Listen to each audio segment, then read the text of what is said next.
Ono kawan. Kula tetep yasa. Iya ya Bagong syukur. Nggih, saking kayu. Sing penting iso glinding. Iya Bagong, iya. Nggih. Niku rantene saking nganu. Napa niku? Rotan. Iya Bagong, iya. Bagong, Nun wis gek matura aja ngrembug sepeda.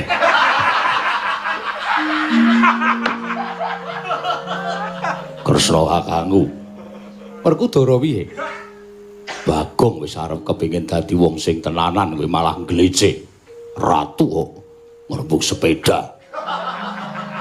Lah ya ora usah tok baleni kowe dadak nyebut kuwi apa? Sepeda ya apa tegese? Wis. Asapnya tidak ada. Ajur tenan iki wis. Rusak kahanane. Kraton kok malah ngembug sepeda. Sabar. Sabar. Wong sabar kekasihing Gusti. Nek nganti swara iki ora tak wangsuli, kesabar aku tak angkat, tak ampet. Nganti menutup peredaran darahku, aku iso stroke dadakan. Aku dadi kaya ngono omonganmu, Kres. Kok dadi kaya ngono omonganmu? Aku wis ngerti, aku wis rasa tak tudunung-dunungke, rasa tak tuding-tuding. Nek bapakku iki wong kere, bapakku iki wong ceplek, bapakku iki mau melarat, bapakku iki mau ponokawan. Rasa tak omongi. Aku wis paham. Aku wis ngerti. Nek aku dadak tak omongke seru banget ning negara Ngamarta mongko sing padha rawuh akeh rajamak kaya ngene. Kawula nayaka padha sebo. Kok kowe mentala ngucap, "Bapakmu ki wong kere. Bapakmu ki ora duwe." Mung gedibal 17. Apa wis minger keblate bapakmu? Kok kowe kok nganti ngeri-ngeri keblate bapakku ki nuwun sewu. Kowe iki saiki aku tak takon karo kowe. Kowe sapa e? Lho, aku Ratu Ndarawati. Aku Ratu Ndarawati Prabu Sri Bathara Kresna. Aku ngerti. Sing lenggah ning awakmu aku ngerti. Sang Hyang Wisnu. Sang Hyang Wisnu. Wisnu ki apa? Wis le anu. Stop. Wisnu iki dewa, ning kowe kudune paham, kudune ngerti alur silsilahe bapak. Bapak iki sapa? Sang Hyang Ismaya. Kowe nek nyeluk bapak ki Pakde. Mergo kowe iki anake Bathara Guru. Bathara Guru ki adine bapak. Hah? Aku dadi kowe wani nyamah asmane babeku. Wani nyamah asmane Mai Laker.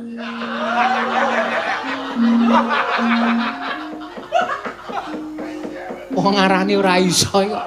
Lah kae karepe piye, Yayi? Kae karepe fade.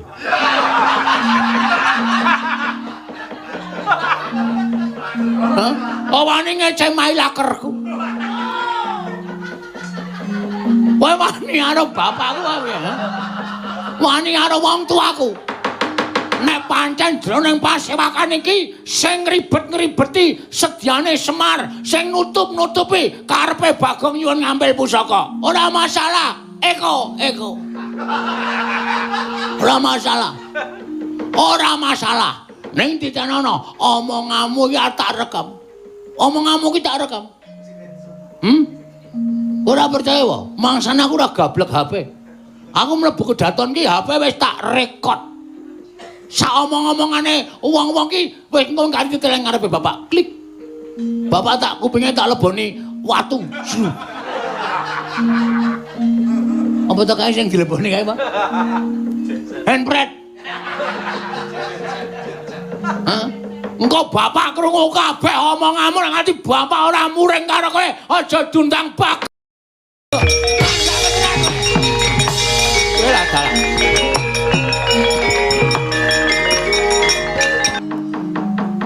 Sidhem jroning pasewakan Wadyagung tanpa sabawa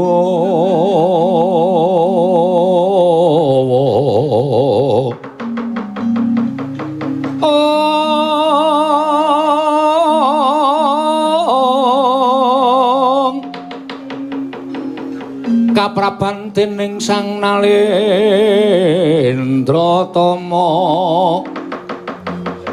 mango nengi lermu sing duka ceta berbuti mandana raras berbuti mandana raras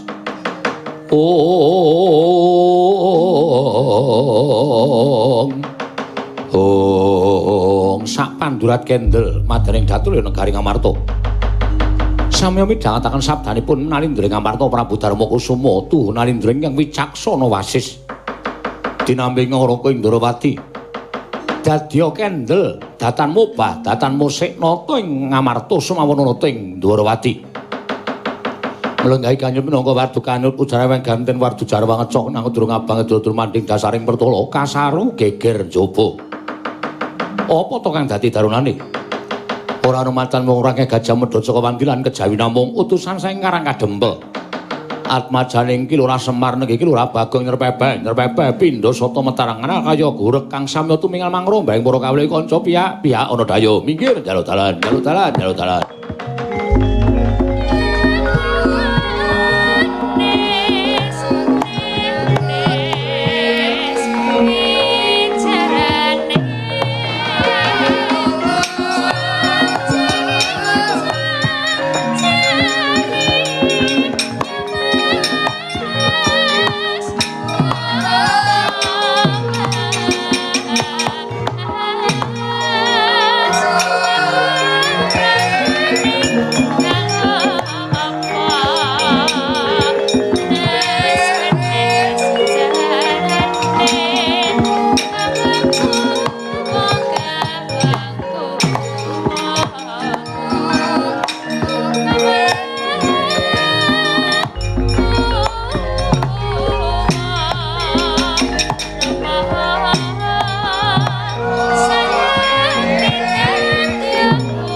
Rama dewaning sun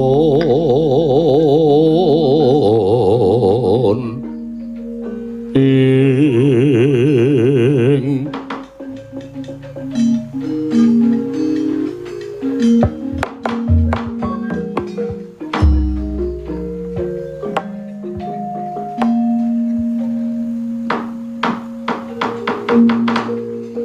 Koko Prabu wonten dawuh Yayi mboten nginten horeking masewakan kula kinten menawi wonten nayaka minggahing Nalindra ingkang sowan menika malam mboten pangling Atmaja utawi Panakawan ing Ngamarta atmajanipun Kyai Semar pun Bagong ingkang Abiyantara Koko Prabu Wiladalah Jagadéwa Bathara Yayi nadyan kados menapa Bagong menika tasih Panakawanipun kadang kula para Pandhawa mila mbok menawi sowanipun Panakawan menika dipun utus dening Kakang Semar menapa saking pikajenganipun piyambak monggo kula aturi andangu Yayi Koko Prabu lenggah ingkang langkung prayogi kula ngestaken dawuh Panakawan Bagong padha kanthi raja sak praptamu Panakawan tansah pinanganing kawidadan nering sambikala kepareng kula sowan ngersanipun Sinuhun Prabu Puntadewa ngaturaken sembah pangabekti kula kunjuk ngersanipun Prabu Puntadewa.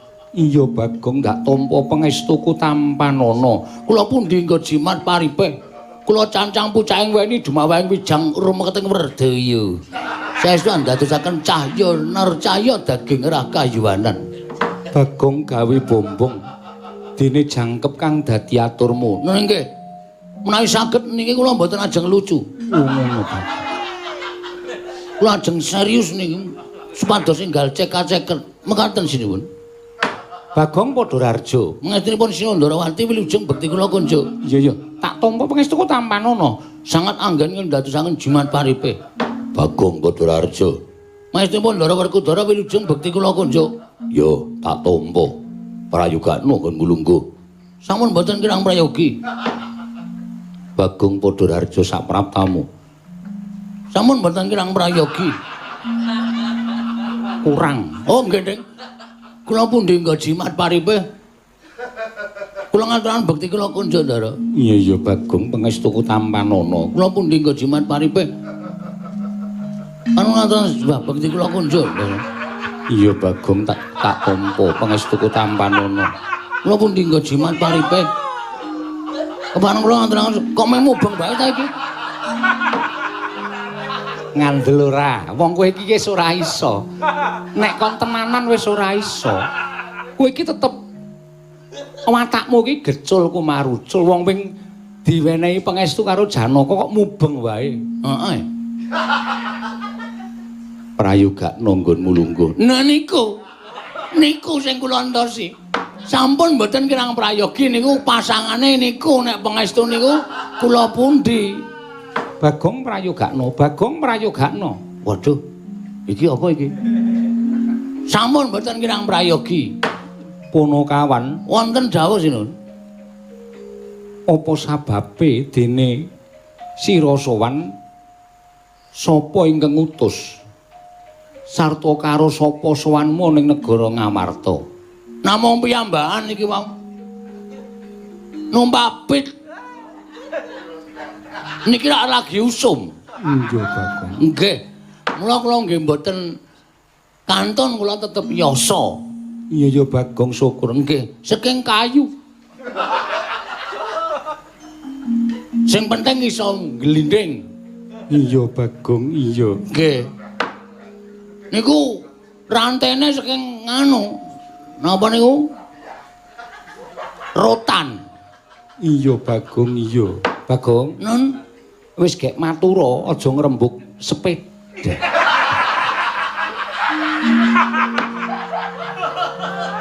Kresna kakangku. Werkudara piye? Bagong wis arep kepengin dadi wong sing tenanan kowe malah nglecek. Ratu kok ngrembug sepeda. Lah ya ora usah tok baleni kowe dadak nyebut kuwi apa? Sepeda ya apa tegese? Wis. Asapnya tidak ada. ajur tenan iki wis. Rusak kahanane. Kraton kok malah ngembug sepeda. Mula kowe ndang matura Bagong. Nggih. Sowan kula menika dipun utus dening Bapak Semar. Ora saka karepmu dhewe. Mboten saking karep kula dhewe. Kula nek ana perlu karo sampeyan empat mata. Iya. Ning niki kula sowan teng Datulaya merga kula pancen diutus kali Bapak Semar. Bapakmu kena ngopo Bagong? Mboten kenging napa-napa. Ning utusan kalih kula. Tegese bapakmu utusan ana wigati apa? Ah niku ngaten. Bapak niku pun pinten-pinten dinten niku kaya wong masuk angin ning ora masuk angin.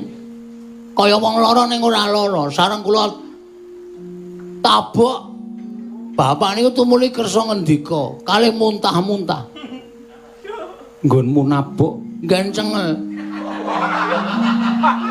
Tiyek ngoten. Bapak terus ngendika, aku iki jane pengen bangun kayangan. Kula ya kaget, Pak kok arep bangun kayangan iki sebabe apa? Bapak iki wong sekeng, wong ora duwe, wong melarat, wong istilahé wong kere kok arep bangun kayangan iki ngomong ngrepotke anak. Engko anak tok kon nyumbang apa-apa. Kanane wis angel lho, Pak. Aku wis 3 sasi mandeg ora nyambut gawe. Nek sampean macem-macem arep bangun kayangan ngebot-boti uripe anak, iso ana perang antaraning wong tua karo anak. Kula nganteni bapak terus jelaske, aja salah tampa. Aku arep bangun kayangan iki ora aku bangun papan sing magrong-magronge mbane kaya kayangan babar pisan ora. Ning aku ora arep bangun kayangan sing wujud papan sing magrong-magrong kuwi ora, ning aku arep bangun kayangan. Kayangan ki ateges uripe kawula sak negara Ngamarta. Uripe kawula ki supaya kepenak, tentrem, ayem, ora kekurangan sandang pangan. Aku sing tak gayuh. Mbane men uripe kaya dene mapan ana ing kayangan. Aku ora ndek niat babar sari, Babar pisan. babar pisan. Gamriko. Hus. Ora duwe niat babar pisan. Bakal bangun papan sing megah kuwi ora, ning bangun morale karo kawula. Mengkono. Nggih. Mula bapakmu 3 sasi ora sowan ning Ngamarta. Pancen wis diniati supaya Pandhawa niku goreh penggalihe terus rawuh teng Karang Kadempel nang leti karo bapak. Aning jebulane bapane anu para Pandhawa mboten rawuh-rawuh terus kula sing kan diutus pas sowan teng negara Ngamarta. Terus wigatine apa? Apa pancen njaluk Prabeya? Mboten. Apa pancen njaluk ya kuwi pitulungan para wadyabala supaya mbangun kayangan? Mboten, kula matur mboten papan sing magrong-magrong mboten. Mboten papan sing apik mboten. Ning ngendikane bapak apa sing tak lakoni iki bakal lakon nek Pandhawa maringi ngampil ya kuwi Apa Bagong? sik to. Pusaka. Pusaka negara Ngamarta ing ngaran ya kuwi siji tumbak. Wah, jan. Tumbak apa? Aja saka tumbak. Liyane kuwi. Pustaka Jamus Myang Jimat Kalimasada. 1. Ana pira sing bakal disilih? Pirang-pirang. Siji kula aturke Pustaka Jamus Kalimasada, angka 2 Payung Mutha. Payung mutha piye? Payung tunggul naga. Nah, Payung Tunggul Naga, angka 3 tumbak tempe kara piye? Tumbak kara welang. Tumbak kara welang. 3 menika kedah kula suwun ngampil kula suwanaken wonten ing sanipun Bapak. Nek sinuwun Prabu Puntadewa maringaken matur sembah nuwun tanpa pepindhan. Ananging menawi mboten sebabe napa, perkarane napa, dasare napa, kula aturi paring pangandikan sing cetha lan gumathok lan ketemu nalar. Nek sebab lan musababe wing digawe-gawe niki kula wis dipasrahi Purba lan Wasesa. Ngamarta nadyan kula suwita teng negara Ngamarta nek pusakane ra entuk disuwun ngambil dening Bapak rawe-rawe rantas malang-malang putung ajeng kula rebut srana pripun mawon carane. Gagat risang kapirangu rinangkul kinempit kembit dosang reknaning bawana ing Om Jagat Dewa Bathara. Yayi kula nuwun sewu, kula ingkang badhe maringi wangsulan kaliyan pun Bagong. Koko Prabu kula sumanggaken namung Bagong menika ponokawan panjenengan. Nggih, kula tasih enget. Bagong. Ponokan Bagong. Sinuwun Ndarawati. Iya. Kok jumeneng wonten ngajengan kula? Aku ingin bakal menehi wangsulan kelawan kowe. Babakan perkara Pusaka 3 sing arta. Ya kuwi jimat Klimasada, tumbak kara welang lan payung tunggul naga. Kosek to, aku tak takon karo kowe. Ngerti sejatine jroning pasewakan negara Ngamarta iki mau ya Prabu Darmakusuma sak kadang kadeyan kuwi ngrembug perkara bapakmu nggono ora sowan 3 candra suwene. Ninggal kalawan kewajiban kaprajan. Dadi penggalianing para Pandhawa nanging durung nganti dirembug kanthi apik lan becik dumadakan kowe sowan. Kowe sowan ngeseling para Pandhawa kowe ngandhaken bapakmu kepengin bangun kayangan mbutuhake pusaka telu negara Ngamarta. Kok sik aku tak takon. Saya aku tak takon karo kowe, wangsul ana pitakonku. Nggih. Bapakmu ki derajate apa? Kere. Bapakmu ki derajate apa? Ming abdi, ming ponokawan, ming kawula cilik, rakyat melata. Jelata. Jelata.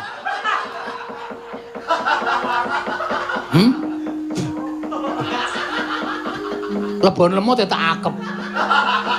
Mabur ning cangkem. Nabraki apa-apa. Wis ora perkara nabraki apa-apa. Nggih terus ngono. Lah saiki nek kowe ngerti bapakmu ki wong derajate ngaceplik mung ponokawan mung batur saumamane mung kawula cilik. Lah kok dadi bapakmu wani utusan lawan kowe nyuwun ngampil pusaka telu negara Ngamarta kuwi kowe sik to anggepe bapakmu kuwi sapa? Apa pancen bapakmu kuwi leluring para Pandhawa apa derajate bapakmu kuwi ngungkuli para Pandhawa? Pandhawa kuwi ingkang kagungan pusaka telu. Pandhawa sing duwe tumbak karo welang payung tunggul naga pustaka Jamus Klimasada. Pandhawa kuwi pepundhene bapakmu, Pandhawa kuwi sesembahane bapakmu, Pandhawa kuwi sing menehi urip karo bapakmu. Lah kok dadi bapakmu cumalena lan nyola-nyola lancang ngucape wani nyuwun ngampil pusaka telu. Wis mingerke berarti wong tuamu napa piye? Wis ora eling derajate Semar. Wis ora kelingan Semar kuwi derajate mung wong cilik. Lah kok dadi wani nyuwun ngambil pusaka? Tegese panguwasaning Semar ki apa ngungkuli para Pandhawa napa piye, Bagong?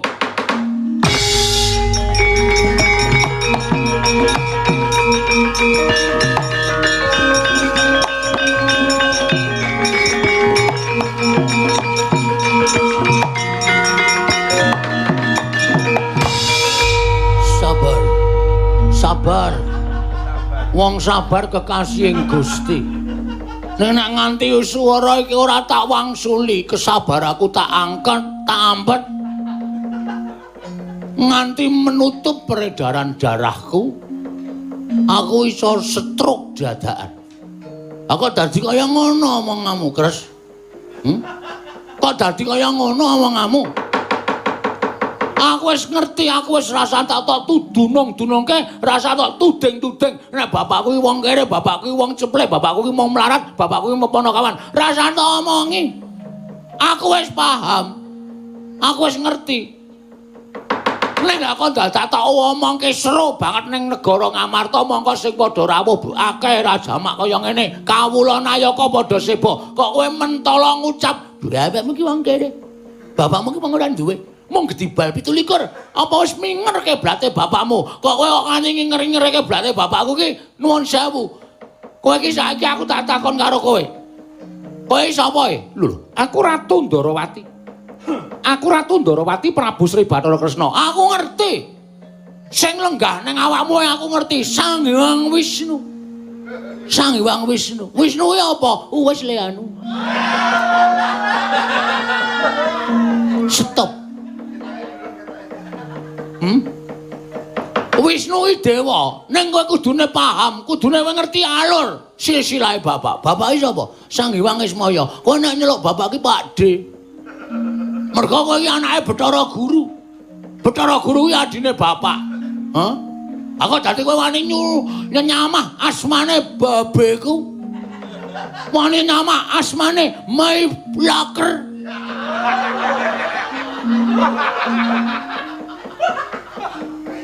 Wong ngarani ora iso kok. Lah kae karepe piye, Yayi? Kae karepe father.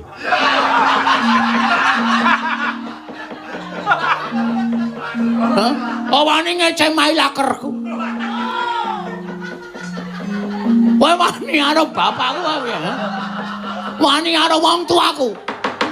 Nek pancen jroning pasewakan iki sing ribet-ngribeti sedyane Semar, sing nutup-nutupi karepe Bagong nyuwun ngambil pusaka. Ora masalah, Eko. Ora masalah. Ora masalah. Ning titenono, omonganmu ya tak rekam. Omonganmu ki tak rekam. Ora percaya wae, mangsane aku ora gablek HP. Aku mlebu kedaton ki HP wis tak rekod. Sak omong-omongane wong-wong ki wis engko kanthi teleng ngarepe bapak. Klik. Bapak tak kupinge tak leboni watu. Apa to kae sing dileboni kae, Pak? Handpret. Hah? Engko bapak krungu kabeh omonganmu nang ati bapak ora muring karo kowe. Aja dundang Bagong legane ngene. Kowe ra dalan.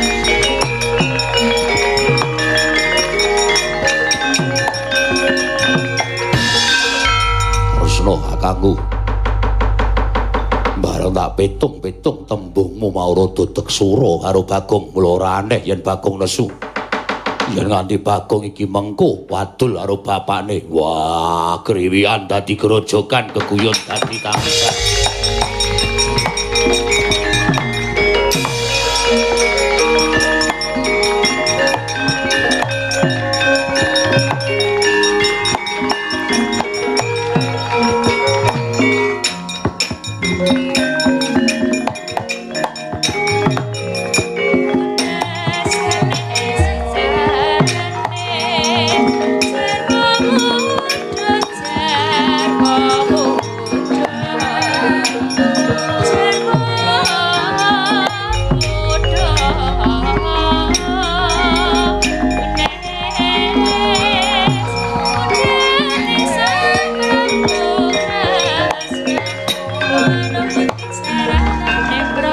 Kurdo Sroma Pangga Wagut gati nyomawugat Iro wang-wang Om Nyai Werkudara Barep kakangku piye? Arjuna ulunten maring adhawu miturut penemuning sira Yayi kepiye? Bagong winadyang wong srogal-srogol, wong sembrono ning duwe pambegan jujur. Bagong ya arep mung Panakawan. Gaweane tumindake sok kewanen karo Bendoro ning aku ngerti watahe Bagong iki wong jujur, dheweke yen dikongkon ora bakal nambahi, ora bakal ngurangi. Tak kira pancen Semar mbutuhake pusaka 3 pusakaning para Pandhawa. Turta malih Koko Prabu kula nyuwun mahapunten gegayohanipun Kakang Semar menika luhur sanget. Nedhi damel kayangan wonten ing negari Ngamarta ambangun moralipun para kawula.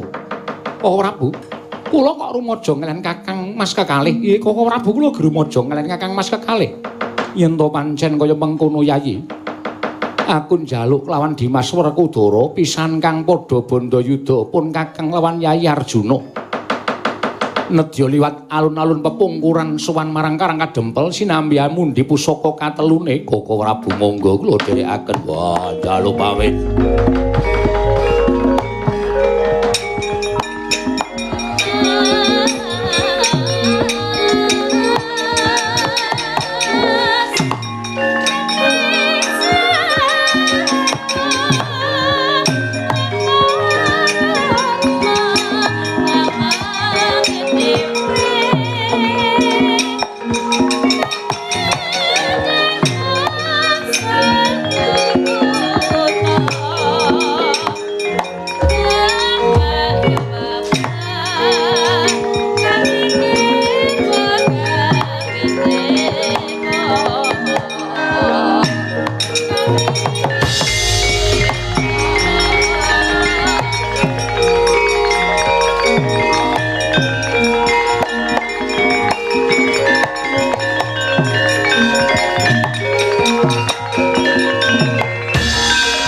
Semangkean temenanan jan nglarake ati omongane Prabu Bathara Kresna. Nek bapakku wong kere gedhi bal 17 wong elek nyolok mripat. Aku upama ora isin ana nangis ning ngarepe Kresna kok tekan semono. Nalendra Titis Bathara Wisnu omongane kok kaya kernet. Waton ison jeplak wae cecepe wong kere gedhi ora mingerke brawah jen lara tenan asih. Arep wani kok aku ra wani.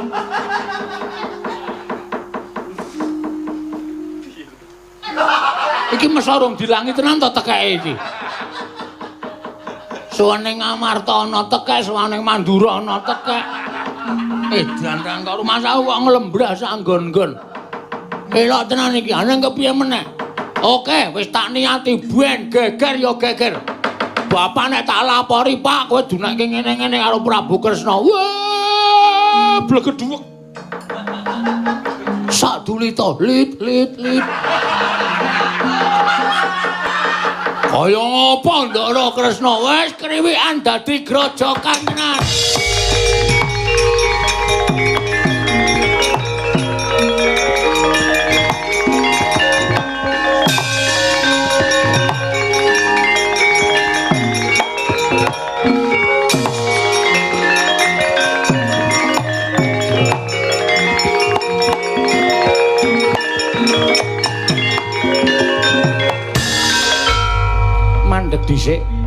Mandeg dhisik. Ketok, sampean ketok. Sampean wedi kula mlayu muni tak landhake bapak.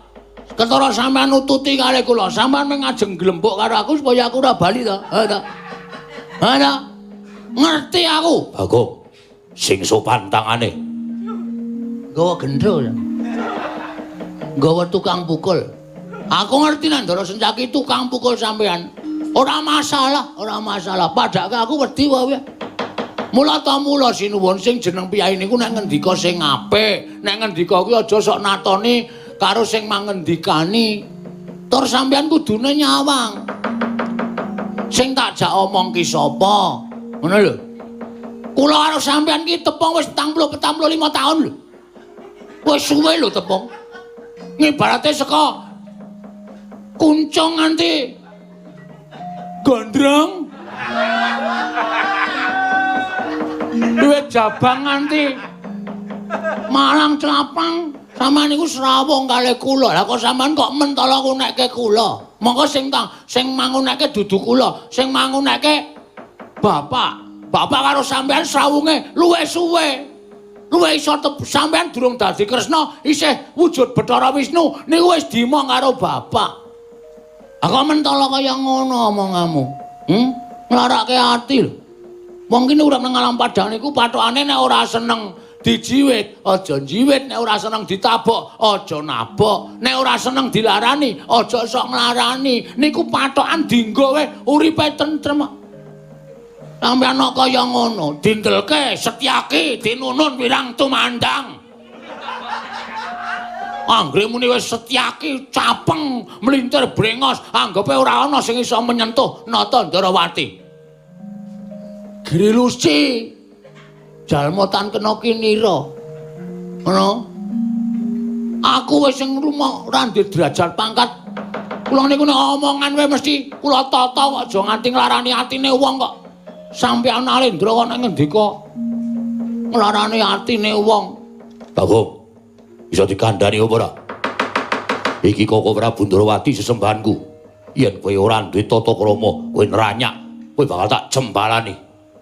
Ngono kae, ngendelke kekasarane jukan. Ambanya. Monggo nek arep tak tucuki monggo. Ngono, arep tak antemi monggo. Mergo aku ora ndek tata krama karo Ratu Gustimu, kowe arep nutuki aku monggo. Ning nuwun sewu, masyarakat sing padha mresani jumlahe 8.300. Streaming sing padha streaming ki padha preso, ngerti ndi sing bener ndi sing luput. Dadi nek kowe njotosi karo aku, wah, bakal disengiti wong sak donya. Tenan kuwi. Setyaki mung waton ngestokke dawuh, ning ora gagas Ratu Gusti iki bener apa luput. Ayo ora do ngomong apa kowe? Kalah kowe nek ngomongan karo aku. Aja kok Kresna dukuh kowe gila. Una-unake legane aku sapenake dhewe ora. Wis Bagong, cukup. Cukup apa sesak kok cukup. Engko disekengke. Anggepe apa? Anggepe rumangsane. Saiki kowe bali ora? Kowe bali apa ora? Yen kowe bali, kepenak awakmu yen ora bali, ya wis nuwun sewu yen kepeksa aku mentala karo kowe. Ngandel ora? Kata-katamu mung kaya ngono kuwi. Wong kepengkok ora iso wangsulan ki terus gunakake cara-cara sing kasar, dumen duwe wewenang dienggo sewenang-wenang.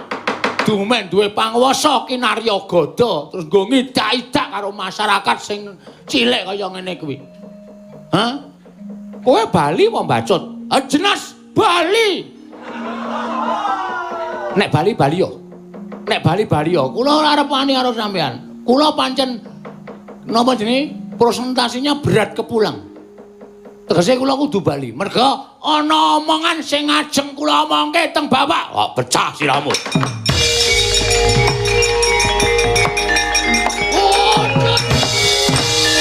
Setyaki.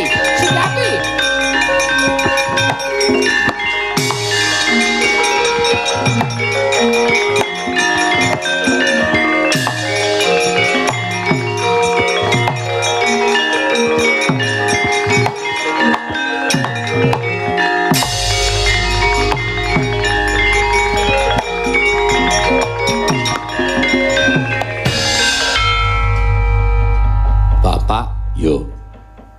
Biasane sing tok jujuk ki anakmu sing sok tresnani. Kakang Garukaca. Aku iki yen ora kowe ora rampung. Sebabe Ngamarta Kerawan Kresna. Barep kakangku harep wadul yen to Semar ora sowan 3 sasi. Lah iya aku yo mikir nek kakene Semar kok ora sowan ki sebabe apa? Bagong sowan. Lho. Si Petuk sowan? Iya. Kuwi gatine Semar arep bangun kayangan. Jilih pusaka Ngamarta 3. Ya kuwi tumbak para welang payung tunggul naga. Pustaka Jamus Klimasada ning Kresna kakangku mangsuli malah ngelek-elek karo Semar. Bagong nesu. Apa omongane Kresna arep diwadulke karo Semar. Kresna nututi Bagong. Antasena, piye? Kowe ngerti adat saben Kresna kuwi nggawa sapa? Nggawa tukang cuci. Ndasmu. Anu nggawa Setyaki, ngono kok ora usah kesusu-susu to, santai. Setyaki nek nganti ngewangi Kresna, tak pasrahke karo kowe. Lah bapak ngopo? Wah, aku ora penak. Engko dikira aku mbelani Bagong. Aku ngentrengke Kresna, mulai wangono. Kowe yen pancen Kresna melu-melu, kowe kandhakno aku. Siap. Ngestoke dawuh. Wah, ora rampung, gecek ndasmu kowe. Ya, Pak, ngestoke dawuh.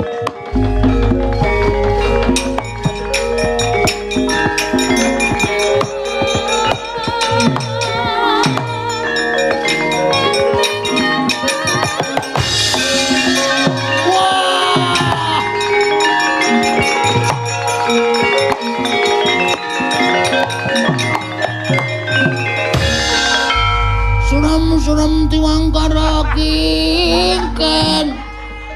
ler mangos wakang layon denya ilangang memanisnya manis madu.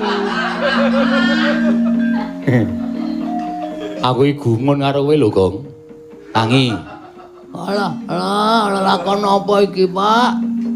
Tangi. Tangi. Ya dolesi. Tak idak ndasmu kowe. Aku nek karo piyai siji iki kompak e. Ya gawe grup dagelan. Moh. Ndaming tok badi wae ora. Ngopo kok ngerti-ngerti ketemu aku ngelekar? Kaco. Kacone. Doyak. Sapa ki? Sopo? Adine Kresna sapa? Bibi Wara Sembadra. Udah anak doyak aku cetha gelem. Lah adine Siwandarawati iki. Adingane lho, adi pepean ya pokoke diwengku utawa direngku. Senopati Ndarawati. Oh, mak cilik Setyaki. Udu Sima. Mak cilik Setyaki. Ora nganggo mak. Paman. Ora, aku nek nyebut mak cilik Setyaki. Oh, terus Lho, sing terus ki aku terus piye? oh iya sing. Aku doyak. Arep diajar Karo Mak Cilik Setyaki. kowe rasah mak cilik. Kowe Ndara. Wah, Ndara Setyaki. Ah sebabe Wah, aku ngewangi bapake. ora kok sikit kok ora basa karo aku to. Wah, iya lali e. Sampeyan niku bendara kula e. Lah iya, ya nyawang arep aku ki kaya ngene ning aku bendaramu. Nggih, heeh. Oh, nggih. Nggih, heeh. Kula terus melayu. Rasa semenang tak ewangi. Guyon. Ora. Delok mripate. Lho, Wong Goroh iki ketok. wah apa wong Goroh iki ketok? Ketok. Wong Goroh iki ketoke piye? Wong Goroh iki ketoke nek omong Goroh iki mripate ora tajem. Nek jujur mripate tajem. Coba sawangan mripatku. Tajem kok. Berarti aku Jujur. Sampeyan ngewangi aku tenan. ngewangi aku tenan. Lungguh kene ku nek majelik tekan ini tak takonane. Nek kira-kira ngajar kowe tak adepane. Sisan gawe aku tak nyoba kekuatane majelik Setyaki. Wah, rame iki. Durung karuan. Yo nek dadi perang, nek majelik wedi karo aku, ayo ora dadi perang. Dadekke wae engko golek masalah. Engko nek Ndara Setyaki ya wis nggih kula mboten sios nglabrak Bagong, langsung tok gajul wetenge. Diek ngono, kudu dadi ngono kok ora gelut. Moh aku ra wani nek kon marahi ngono kuwi. Wis gawe lungguh kene engko tak ewangi. Siap. Ani ngono, lho. Banter banget mlayu bleduke kaya ngono ae. Ya wis mundur kene engko tak kandharane nek tak rembuke apik-apik ngono nek kira gelem apik-apik syukur nek ora ya tak tandangane. Heeh. Sampeyan sing dawuh sapa? Bapak. Lho. Ndara werku jare mbelani kula. Nyatane aku digawe karo bapak. Wah, nek ngono apa kekarepane Bapak Semar mesti arep kasembadan. Ketara Ndara werku Ndara napa niku liwang kalih kula amarga nek mboten ngonten niku janjane Gamelane wis muni. Oh iya.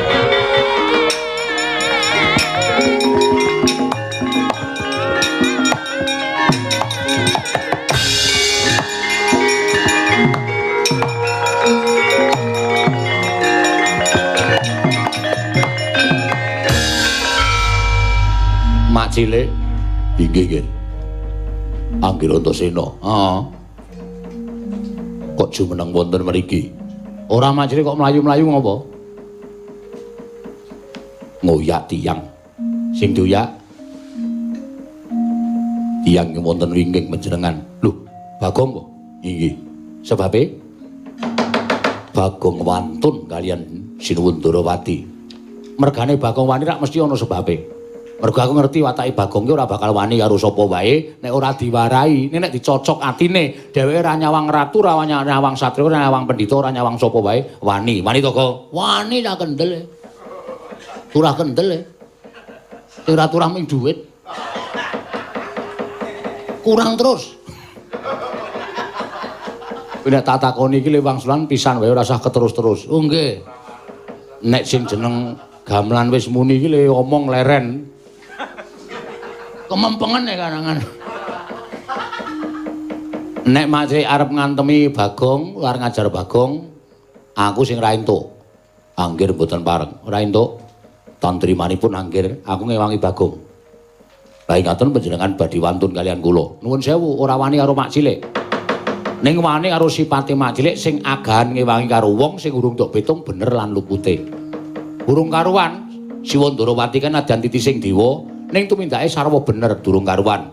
Kae isih kesipatan watak titah, tegese watak menungsa lumrah. Sing kedunungan ina lali salah apes lan mati. Dadi ora sak teruse Siwa Ndarawati iki dadi wong bener. Mesti ya kedunungan luput. Nek dununge luput mongko tok ewangi kowe ya melu luput. Gandeng iki mau tak pitung kowe luput, Bagong bener. Nek kowe arep ngantem karo Bagong, saiki perkarane ora karo Bagong ning perkarane karo Antasena. Yo. Sisan gawe, sekali-sekali aku tak nyoba kekuataning Senopati Ndarawati iki piye. Ayo. Kepiye kok meng umat-umat kuwi? Kok meng ngono ngapa?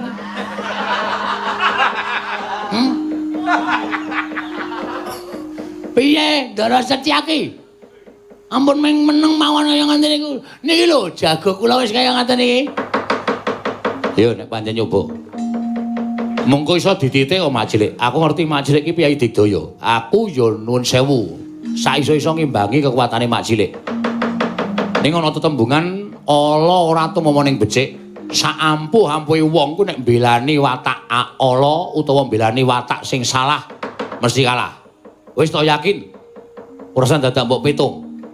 Nek sampeyan kalah karo aku sampeyan aja isin, sampeyan aja wirang. Mergo sampeyan mbelani watak sing kleru. Sayo, diwiti saiki apa kapan aku manut rupak mani jembar wani. Aja meneng wae mak cilik.